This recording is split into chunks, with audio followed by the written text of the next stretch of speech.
నిన్న ఆలేరు గ్రామంలో జరిగిన మర్డర్ కేసు చీకటి స్వప్నని తన భర్త అయిన చీకటి నరేష్ వాళ్ళ పెద్ద కొడుకు చీకటి విక్రమ్ ప్రవర్తన సరిగా లేకపోవడం వల్ల ఈ తండ్రి ఎప్పుడు మందలిస్తుంటే ఆమె కొడుకు సపోర్ట్ చేయడం వల్ల కొడుకు మారడం లేదని చెప్పేసి ఆమెను చంపితేనే కొడుకు మారుతాడనే ఉద్దేశంతో చీకటి స్వప్నను తన భర్త అయిన చీకటి నరేష్ గొడ్డలతోటి మెడపై మరియు భుజం వెనుక భాగాన నరకడం వల్ల ఆమె స్పాట్లోనే ఇంటి ముందట చనిపోయింది.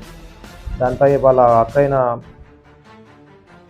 ఈ స్వప్న వాళ్ళ అక్క మనకు మాచర్ల ఉమా అన్నట్టు ఆమె పిటిషన్ ఇచ్చింది. ఆమె పిటిషన్ మేరకు నిన్న వెలుకూరు ఎస్ఐ గారు రమేష్ గారు మర్డర్ కేసు రిజిస్టర్ చేయడం జరిగింది. ఆ మర్డర్ కేసు కాబట్టి నేను సిఐగా కేసముద్రం సిఐగా ఇన్వెస్టిగేషన్ నేను తీసుకొని అక్కడ ఉన్న సాక్షులను విచారించి శవంపై శవ పంచనామా జరిపించి పిఎంఈ చేసి వాళ్ళకి బాడీ హ్యాండ్ ఓవర్ చేయడం జరిగింది. వాళ్ళు క్రిమేషన్ చేశారు. ఇన్వెస్టిగేషన్ ప్రోగ్రెస్లో ఉండగా ఈరోజు మార్నింగ్ మాకు అక్యూజ్డ్ నెల్లూరు నుండి తొర్రూరు వైపు వెళ్తున్న సమాచారం క్రెడిబుల్ ఇన్ఫర్మేషన్ రాగా మేము ఎండి మార్ట్ దగ్గర అక్యూజ్ని అరెస్ట్ చేయడం జరిగింది. ఇద్దరు పంచాయతీ కార్యదర్శులు పంచులు కావాలని ఎంపీడీఓ గారిని గురగా వాళ్ళు పంపించారు. వాళ్ళ సమక్షంలో అతన్ని విచారించగా అతను నేరం ఒప్పుకున్నాడు.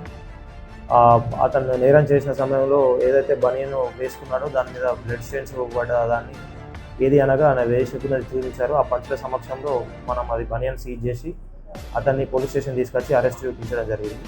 ఇప్పుడు అతన్ని జ్యుడిషియల్ కస్టడీ నిమిత్తం కోర్టులో ప్రొడ్యూస్ చేశారు.